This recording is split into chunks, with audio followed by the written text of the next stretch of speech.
Today is Ranching Heritage Day, and we're on the Fernandez Ranch in Martinez, and this is part of the Oral History Project of the Alhambra Creek Watershed. So we're interviewing Joe Matta today. Right. It's June 23rd, 2007, and Brett Stevenson is doing the videotaping, and I'm Kathy Pardick, and I'm asking the questions. So to start off, Joe, can you just tell us your full name and when and where you were born? Well, let's see. My full name would be Joseph Noe Matta, but they call me Joe. Hey. I was born in August 6, 1925. And I was born in Crockett at home, because back in those days, women used to have their babies at home instead of going to the hospital. And I went to the local schools. I didn't graduate from high school because, believe this or not, I was born in Crockett, but my folks used to speak Portuguese. And when I went to school at 6, I didn't know how to talk American, and I was born right there in Crockett. So I went through my elementary school. We didn't have a junior high, but we had a high school. So when I went to the high school, I wasn't a senior. I didn't graduate. Uncle Sam called me into the military in 1943.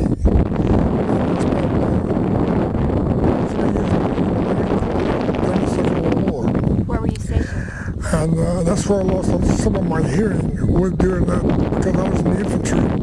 And it was a pretty terrible time. Where were you stationed during the war? I remember that the casualty rating in my regiment was 81%. 8, maybe 10 of us was either killed or wounded, and I don't know why I didn't get it, because I do remember getting shot through my canteen where the water came down my leg, and I got another one through my jacket, and another one ricocheted off a rock and hit my helmet, but I never got a Purple Heart. So, but before I went into the service, I did work for the Moore Sports. Used to have a ranch up here that I own today, and I used to pick tomatoes. Then when the war broke out, then I would, from school, I would go down to the C&H because a lot of their employees were going into the military. So I used to go down there, and I was only 16 at the time, and they would hire me for 8 hours. All those high school kids, because they were short on labor, they were hiring women to do men's work back in those days, because I think over 400 employees went into the military. And then when they came back, well, I had quite a bit of money coming in, because I never spent my money, because I was in the Pacific. And I spent there for 25 months. And then when I come home, I remember in 1946, yeah, in April of 46 when I come back, and I got discharged, and then I come home. I didn't have no furloughs, no nothing. And then I came over, I went to work in the C&H, and then of course I knew these people up here, so then their ranch was for sale. Well, I had accumulated enough money where I put a down payment. I had a promissory note on the ranch. I bought 17 head of cows, a bull, a horse, a brand new 49 Hudson car, and I was single at the time. And then, let's see, about another 5 years later, I got married. I married so, and then we raised a family. I raised 3 daughters and a son, and we're raising cattle. I'm retired now from the C&H, but I used to work there and run the cattle too. So now all my kids have left me, but they've all come back. They all come back and they want to build a house on their place, so go ahead. But that's the way life goes, I guess. I just, when I used to pick tomatoes, you know, I just liked being out in the country, and I wanted to accumulate enough money. So when I made a few dollars back in those days, a dollar was worth a dollar. But I started putting it in a savings account, and then when when we went to the war in 1941, and they used to hire me to go into the scenic for 8 hours. The scenic would pay me at the end of the day, me and the other high school kids, and I'd put the money away. Then when I went into the military, they used to pay $60 a month. Well, I didn't spend none of the money. I spent just enough to buy the toilet articles and stuff like that. So then when I got discharged, I had a few dollars put away. And then I worked in the CNH from 1947 till 1952 for 7 years. I'd accumulated some money. That's where I got the money to buy the car, buy the cattle, and put a down payment on the ranch. And then after I got married, I was broke ever since. Can you tell me your wife's name? Lorraine. Lorraine, yeah. And how many children did you have? 3 girls and a boy. And what are their names? Well, Verna's my oldest. She's almost 50. Lori's my second. She's about 46 or 47. And then I have Sherry. She's about 43. And then I have my son. He's about 41 or 42.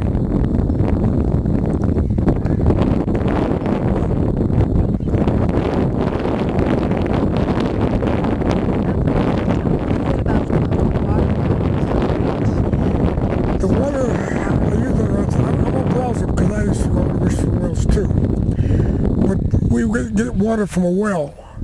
Well, first we used to have a windmill. And the windmill used to, when the wind would blow, the windmill would turn around and pump water out of this casing I had in the ground. And I had what they call a storage tank up on the hill line. And then the water would come into the house by gravity flow. And then once I got electricity out there, which is 1950, then I had electricity. Then I put a jet pump in. And I got rid of the windmill. And then later on, I got a submergible pump. I like that better because you don't have to prime it. And that's the same source of water I'm getting today. It's only about a 45-foot well, but it provides water for the cattle and for the house and for all my kids that live on the ranch. So it's a good strata of water. In the wintertime, the water fills right up to the surface of the ground. In the summertime, it goes down quite a ways. But I've never ran out of water. Are you aware of any of the efforts in the area to preserve open space or agricultural lands, like the Land Trust or things? Well, my son's doing that. I'm 81 years old. I seem to be in everybody's way when I get around cattle. Besides that, my son is running the cattle. I still have a few head, but my son is running things. And even though I feel pretty good, but my legs, I can't run. You know, I just had a race with my grandson not too long ago. He's only 9 years old. And all I see was the soles of his feet as he passed me up. So that tells me I can't run anymore. And I played semi-professional football until I was 25. And I was about 27 when I bought the ranch. So at that time I felt good. I didn't smoke, I didn't drink, and I loved to play sports. Football was my game. Where did you play football? I played for the Crockett Rockets. They had a semi-professional team. Martinez had one too. Do you have the name? Do you remember the name of Martinez team? The Martinez? Well, I don't know. We'll have to ask someone. I forget what they're the Bulldog, but they. In fact, I played my last football game out in the Martinez High School in the All-Star game. I was an All-Star. And I'm a little guy. If I'd have had some size, I probably would have been an All-American, but I didn't have that size. But I had enough energy and physical ability to do the job, you know, and the coaches to like that. And the thing is, I remember getting knocked off my feet and bumped back up again and ready to go. And sometimes I'd make the tackle, you know. But as I got a little older, well, the things began to catch up with you. You don't do the things you used to do. So.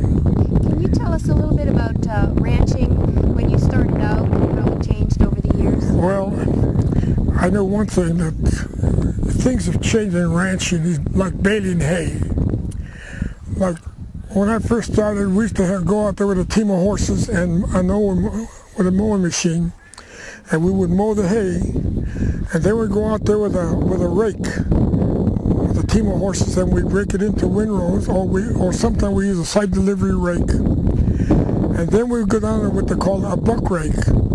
We go down the windrows, put it into shocks, and then after you had all the hay in shocks, then you would trim the shocks, and then we had what they call a hay press would come out and bale the hay, and meanwhile the hay would go through a sweat, and a shock would be probably almost as high as that thing there, and we used to have what they call a drag buck or a wheel buck, and a team of horses, and we used to take a shock of hay into the hay press, and we used to have the back of a truck, about 14-foot bed, and we had an A-frame, and we had what they call a Johnson fork. The Johnson fork had 5 teeth on it, and we would stick it in the shock of hay, and then we had a derrick horse that would go out this way, and it would lift that hay up in the air, and then I had a rope on it. I'd pull the rope, and it would trip the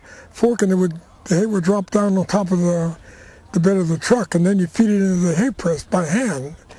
And bale them in, and that's what the boss wanted. And then we had to watch out for morning glory, because you could get tangled up. And we used to have like a little flag on the hay press as the hay pushed, the Chinaman pushed the hay. We called it Chinaman. Well, the flag would go up. When it got to a certain height, it would drop down. Then we put a block of wood in there, we'd poke wire through it. Somebody poking wire, somebody tying wire. And then we had somebody rolling bales of hay on a scale and weighing it and stacking it. See, now today, we use a rubber tire tractor, and we mow it, and we rake it in the windrows and bale it right off the windrows. But we used to make a better hay back in those days, because when you had hay in your barn, you could smell it on the outside. Now you can't smell it on the outside.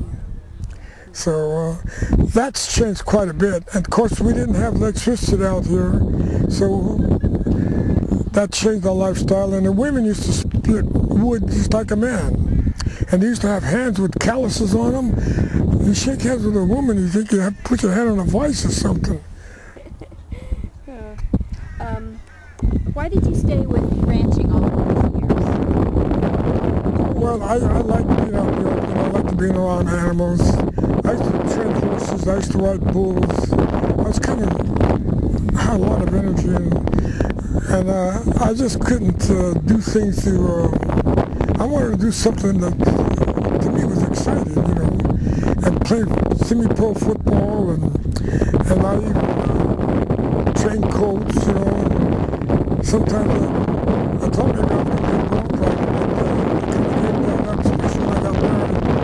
Then I got to thinking, hey, I got a family to worry about. I better think about the kids. Instead of me playing cowboy, I better think about them. Is there anything that you would like for the future of the ranching property in this area? What I see for the future, the population in this area is increasing at an alarming rate. Areas that used to be open space are no longer open space. And the way I look at it, from what I've read, the world population is increasing at 2% per year. What's happening is people move from one part of the earth to another. But the thing is, these empty spaces are getting filled up, like the country of China. I spent 6 months in China. There was over 1 billion people there. You should have seen what a backward country that was. I was in the city of Tsingtao, China. Over 600,000 people lived there, no sewer systems. They used to haul everything out in buggies and donkeys and fertilize their fields with human manure. And life was so, compared to us, you know. Of course, we've improved a lot since those days too. But how did you happen to be in China? Was that during the war? Well, that was, you see, like, when I first went overseas, actually I went into combat. I fought on Saipan, I fought in Okinawa. I I went to Guam for rest camp. We were going to invade Japan proper in November of '45, and then we dropped the A-bomb on them in August the 6th, my birthday. They celebrated my birthday. And then 2 days later, they dropped another bomb on Japan, which the Japanese gave up. So when I heard that, I heard about the A-bomb. I never heard about the A-bomb. And I even wrote my sister a letter, and I even wrote a little poem in the bottom. I said, our future on the face of this earth is like a rolling egg upon a shelf. For man's great wisdom and unwise action, he will someday destroy himself. And what do I see? I see all these elaborate weapons that they have today, and I think it has something to do with our environment. And the environment is not pure like it used to be. You know, years ago I could smell the fresh air out. I don't smell it anymore. And the people keep increasing. See, like the town of Pinole.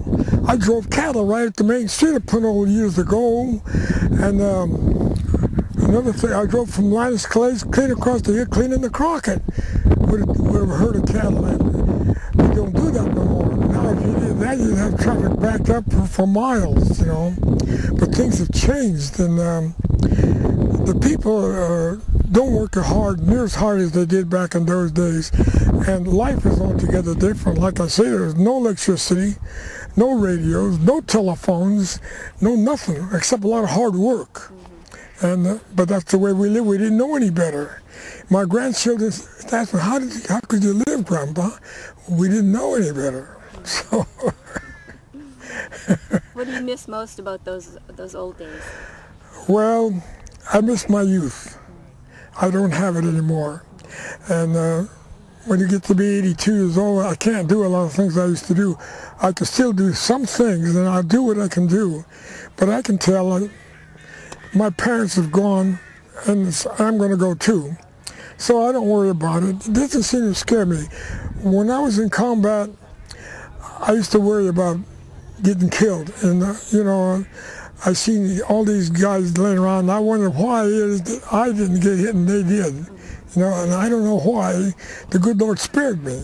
Because when I would, you know, just like one time, the lieutenant said, Matta, you and Stutz grabbed this roll of wire, and you run across the no man's land. We were digging over here, and direct mortar fire.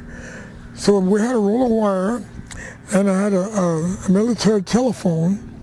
So we went running across this field up on this ridge like we was going to direct fire from there. So I was running there, and I felt my leg was wet. So I hung onto I didn't feel no pain, but I put my hand on my pants and it was wet, and I think I'm hit. But I kept going. So when I got to where we were supposed to go, I said, Stutz, I think I'm hit.